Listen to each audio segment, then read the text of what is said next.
नमस्कार दोस्तों, मैं शिवरतन पांडे आपका पुनः स्वागत करता हूं महर्षि पाराशर राष्ट्र ज्योतिष में। दोस्तों, हमें आज हमारी वृषभ लग्न के मंगल की टोटल डिस्कशन टोटल समाप्त हो जाएगी। द्वादश भाव के वृषभ लग्न हो गए, द्वादश भाव में हमारे मंगल, यानी वृषभ लग्न के आज हमारी जो सीरीज है मंगल की भी समाप्त हो जाएगी। सूर्य चंद्र मंगल तीनों की समाप्त हो जाएगी। ठीक है, तो क्या है, एंटी क्लॉक जाएंगे। मेष राशि आई, मेष राशि के मंगल, कहने का मतलब वृषभ लग्न के द्वादश भाव में मेष राशि के मंगल का फल, द्वादश भाव के मेष राशि में मंगल का फल। ठीक है, अब द्वादशेश कौन है? द्वादश भाव का स्वामी कौन है? मंगल खुद है अपनी राशि के। मंगल स्वयं मेष और वृश्चिक राशि के स्वामी, मेष और वृश्चिक राशि के स्वामी मंगल हो गए। ठीक है, दृष्टि कहां कहां पड़ेगी? 1 2 3 4 चतुर्थी दृष्टि और सप्तम और अष्टम दृष्टि। ठीक है, छठे भाव और सातवें भाव में। यहां के कारक द्वादश भाव के स्वामी जो कारक है शनि है, और 3 नक्षत्र आते हैं अश्विनी भरणी कृतिका नाम पादे में शाह। अश्विनी के 4 चरण, भरणी के 4 चरण और कृतिका के 1 × 9 में मेष लग्न, मेष राशि, वहां पर जो हमारे आज मंगल अपने खुद की राशि में बैठे हैं। अश्विनी नक्षत्र 01 से 13-20 अंश तक वहां के स्वामी केतु है, 26-40 तक वहां के स्वामी शुक्र है, भरणी नक्षत्र है, और 26-40 से 30 अंश के बीच बीच में कृतिका नक्षत्र वहां के स्वामी हमारे सूर्य है। ओके, अब यह देखिए, हमें यह देखना है कि द्वादश भाव से हम क्या विचार करते हैं, और द्वादश भाव किस राशि में मंगल बैठा था? अपनी खुद की राशि में मंगल देव विराजमान। जब मंगल अपनी खुद की राशि में विराजमान है तो क्या हमें सफलता प्रदान करे? क्योंकि अपने खुद की राशि उनकी स्वयं की मेष राशि है। देखिए, द्वादश भाव से हम क्या विचार करते हैं? यह व्यय भाव है। ये हमारा द्वादश भाव जो है व्यय, खर्चे का घर है, मोक्ष का कारक है, एकांत वासिक है, जेल यात्रा, उसके बाद डॉक्टर आदि, हॉस्पिटल आदि, ये सब व्यसन आदि, रोग आदि, ये सब चीजें हम द्वादश भाव से देखते हैं। ठीक है, अब मंगल से हम क्या देखते हैं? मंगल की राशि में बैठा है, मंगल अग्नि तत्व है, गुस्सा तो आएगा आएगा, धैर्य पराक्रम, भाई बहन आदि का सुख, ये सब चीजें हम देखते हैं। अब कहां का स्वामी है? सातवें का स्वामी अपने से छठे गया है, बैठा अपने घर में है, अपने घर में बैठा, मगर अपने से छठे चला गया। ये आप ध्यान दीजिएगा, अपने से छठे कोई भी ग्रह जाता तो उतना पावरफुल नहीं होगा, मगर मंगल अपनी राशि में गया है तो ठीक है उसमें, मगर द्वादश भाव में बैठना जो है वो दिक्कत आपको आएगी। ऐसे व्यक्ति को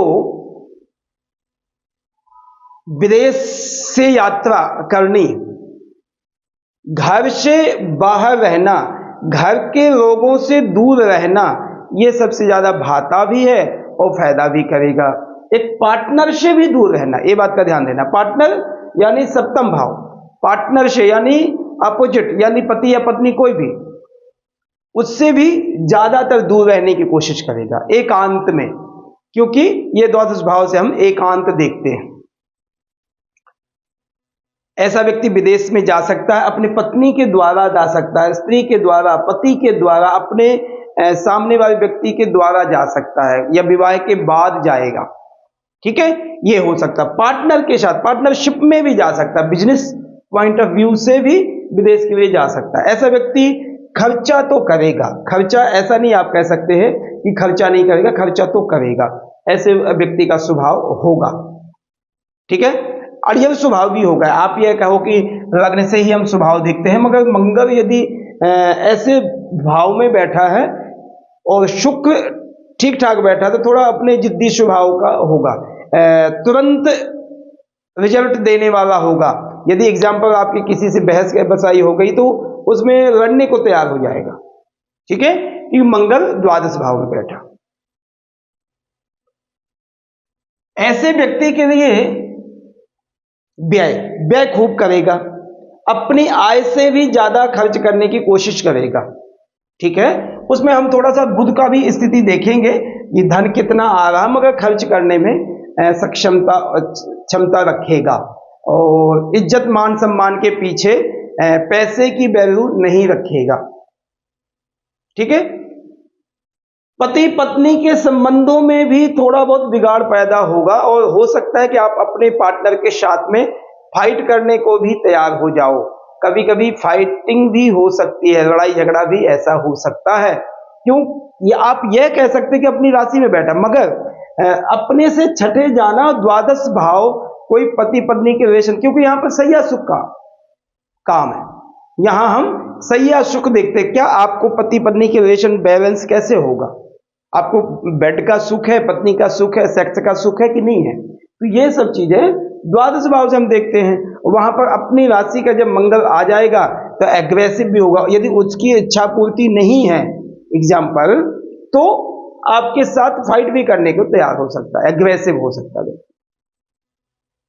विदेश के लिए मैंने बता दिया, धन के लिए, व्यवसाय आदि के लिए कि आपका पास व्यवसायिक स्थिति तो होगी। आप देखिए क्या ऐसा व्यक्ति कर सकता है, व्यवसाय ही ज्यादा करेगा क्योंकि सातवें का भी स्वामी है। यहाँ पार्टनरशिप में धन आदि कमाते हैं, हम व्यवसाय करते हैं, तो उस चीज का क्या व्यवसायिक स्थिति होगी? मंगल से संबंधित ऐसे व्यक्ति के लिए भूमि से संबंधित आदि व्यवसायिक स्थिति, अग्नि से संबंधित व्यवसायिक स्थिति। दूसरा, आप इसमें विदेश से एक्सपोर्ट से संबंधित कार्य कर सकते हैं। आप ऐसे वन विभाग आदि में भी काम कर सकते हो, वन विभाग आदि। और उसके बाद फौज आदि में भी, जहां पर एकांत व्यक्ति को रहना, ज्यादा कम्युनिटी, ज्यादा लोगों के बीच में नहीं रहना, ये सब चीजें हम मंगल जो द्वादश भाव में है तो आप यह कह सकते हो। और ये श्योर लगभग है, श्योर मैं नहीं कह सकता, श्योर है कि ऐसा व्यक्ति अपने जन्म स्थान से तो दूर होगा, जन्म स्थान से अपने दूर होगा। बिल्कुल ऐसा नहीं कि जन्म स्थान में ऐसे व्यक्ति को यदि होगा तो स्ट्रगल करेगा, यदि जन्म स्थान में होगा भी तो स्ट्रगल करेगा, यदि दूर चले जाएगा तो बेहतर होगा।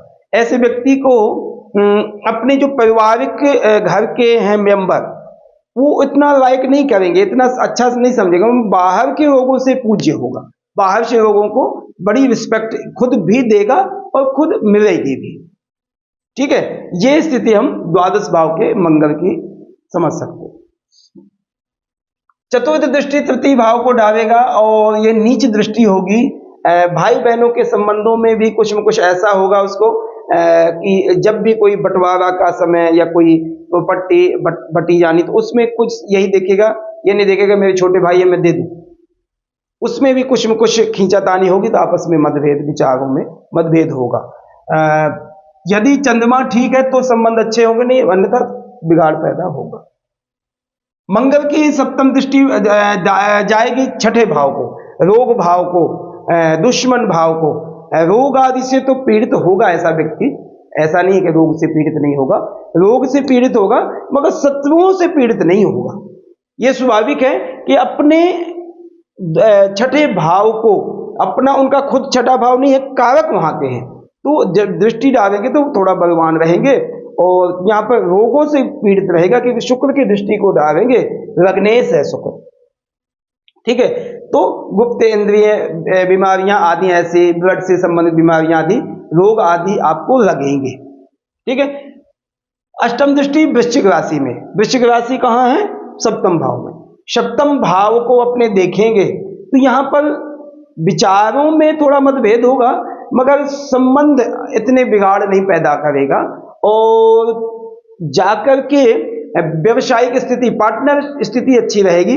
विदेश की बात हमने खुद कर ली है, यहाँ का स्वामी जब द्वादश भाव में जाता है तो विदेश के योग ज्यादा स्ट्रोंग बन जाते हैं। ठीक है, उसमें यदि हमें शनि सपोर्ट करता तो और बेहतर होगा। अब हम विशेष कर देखिए, हमें यहाँ पर यदि राहु शनि और केतु की युति है, स्पेशली क्योंकि द्वादश भाव राहु शनि केतु की यदि युति है तो आपको जेल, यात्रा, जेल से संबंध, कोई ऐसे व्यसन करने लग जाओगे या ऐसे कोई आपकी बुद्धि हो जाएगी, फाइट करने लग जाओगे या किसी का पैसा ही एजेंटिंग करने लग जाओगे। ऐसा व्यक्ति एजेंटिंग बहुत करता है किसी भी चीज में, और किसी का पैसा लेकर के ना देना तो कोर्ट केस चलेगा, जेल यात्रा भी हो सकती है। तो इन चीजों में यदि राहु मंगल की युति है, केतु मंगल की युति है, शनि मंगल की युति है, तो ये आपको नुकसान पहुंचाएंगे। इल्जाम लग सकता है, सीधी मैं ये कहूंगा कि आप ना जाओ, मगर कोर्ट कचहरी जाना पड़ सकता है आपको, ऐसे व्यक्ति को, क्योंकि मंगल वहां ठीक है, मगर युति यदि हो गई राहु की, शनि की, केतु की यदि युति है, तो तीनों की युतियों में कुछ न कुछ विफलता प्राप्ति होगी, सफलता के चांस कम होंगे। ठीक है, इसमें जो युति अच्छी है, सबसे अच्छी युति है, सूर्य की युति अच्छी होगी, विदेश के लिए संबंध बनाएगा। चंद्रमा की युति यदि अच्छी है तो भाई बहनों से संबंध अच्छे बनाएगा। बुध की यदि युति है, विद्या आदि के लिए कुछ न कुछ थोड़ा बहुत, बुद्धि वैसे खराब कर सकता है मगर तब भी ठीक रहेगा। बृहस्पति की युति यदि है तो धार्मिक कार्यों में थोड़ी बहुत क्षमता रखने की कोशिश करेगा। शुक्र यदि इसके साथ में प्रभावशाली युति है, या वो है दृष्टि है, या शुक्र अच्छा बलवान है, तो कुछ चीजों के लिए व्यवसायिक स्थिति अच्छा करेगा, धन आदि आपको अच्छा प्रदान करेगा। मगर द्वादश भाव से हम जो सैया सुख का देखते हैं, तो शुक्र से भी सैया सुख का देखते हैं, तो इन चीजों में व्यक्ति दूसरे पार्टनर के साथ में भी सैया सुख देने की इच्छा करता है। तो इन चीजों में यदि शुक्र द्वादश भाव पर पहुंच गया तो ये स्वाभाविक आप समझना कि इस व्यक्ति की नेचर में थोड़ा सा लांछन लगेगा, नेचर ऐसे व्यक्ति का होगा खराब। ठीक, अब वो दृष्टि हो गई। अब नक्षत्रों में जाए तो अश्विनी, भरणी, कृत्तिका। अश्विनी नक्षत्र 0 से 13-20 तक है, वहां के स्वामी केतु है। केतु के नक्षत्र में, अश्विनी नक्षत्र में मंगल कंफर्टेबल नहीं रहेंगे। यहां पर एक चीज को केतु सफलता प्राप्त करा सकता है, क्योंकि केतु को खुद प्रिय है द्वादश भाव में जो एकांतिक ध्यान लगाना, मन लगाना, भावना अच्छी रखना, परमात्मा चिंतन करना, मोक्ष का साधन बनाना, ये सब चीजों में केतु मंगल को और अपनी साइड को ले जाएगा, ऐसे कामों में सपोर्ट कर जाएगा। यदि भरणी नक्षत्र में वहां के स्वामी शुक्र है, शुक्र की पोजीशन देख करके ये नक्षत्र मंगल को फायदा करेगा। स्पेशली वृषभ लग्न है इसलिए फायदा करेगा। वृषभ लग्न के करके शुक्र की स्थिति देखनी पड़ेगी। यदि शुक्र लग्न में ही बैठे हैं तो ऐसा व्यक्ति बड़ा रिच होगा, सुखों में वृद्धि होगी, स्त्री सुख भी अच्छा होगा, सैया सुख में भी ऐसी कोई इतनी कमी नहीं आएगी यदि लग्नेश सॉलिड है तो।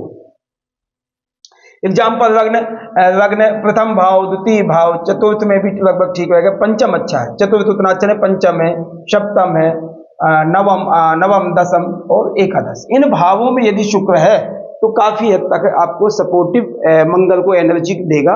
एनर्जी तो मंगल के पास अच्छी है, मगर बुद्धि अच्छी होवे, धन आदि अच्छा कमा सकते हो। संघर्ष के साथ साथ कभी कभी ऐसा होता आप संघर्ष तो करते रहते मगर सफलता नहीं मिलती है, तो शुक्र उसमें आपको चार चांद लगाने की कोशिश करेगा, सफलता प्राप्त कराएगा। ठीक है, शनि राहु केतु को मैंने पहले ही बता दिया कि शनि राहु केतु की युति कोई अच्छी नहीं होगी, पहले डिस्कशन हो गए। अब मंगल यदि कृत्तिका नक्षत्र में सूर्य की राशि में, ये बहुत अच्छी पोजीशन होगी। सूर्य यदि मंगल के साथ में बैठे हैं, यदि सूर्य चतुर्थ में ही बैठे हैं तो विदेश से संबंधित यात्राओं के लिए, विदेश से कार्य शैली के लिए बेस्ट है, और शेष सेना प्रशासन आदि के लिए बहुत बेस्ट रहेगा। कृत्तिका नक्षत्र में मंगल ऐसे काम को बेस्ट करता है, एकांतिक जाने के लिए भी सपोर्ट करेगा। मन एग्रेसिव तो होगा मगर वो इज्जत मान सम्मान के लिए व्यक्ति लड़ सकता है, ये सब मंगल यदि कृत्तिका नक्षत्र में है तो। ठीक है, ये हमारी डिस्कशन थी वृषभ लग्न के द्वादश भाव में मेष लग्न में मंगल का फल था। तो ये हमें डिस्कशन विशेषकर ये बात का आपने ध्यान देना है, यदि वृषभ लग्न की बात हम करते हैं तो हम मंगल, मेष राशि का मंगल द्वादश भाव की बात हमें करनी है, जब हमें ये सब चीजें समझ में आएंगी। ठीक है, मैं आपसे रिक्वेस्ट करूंगा प्लीज कि आप हमारे चैनल को सब्सक्राइब करें, कमेंट करें, बेल आइकन की बटन दबाएं और समझें। जो नहीं समझ में आता तो मुझे प्लीज बताएं, मैं उसकी कोशिश करूंगा आपको समझाने की। धन्यवाद, नमस्कार।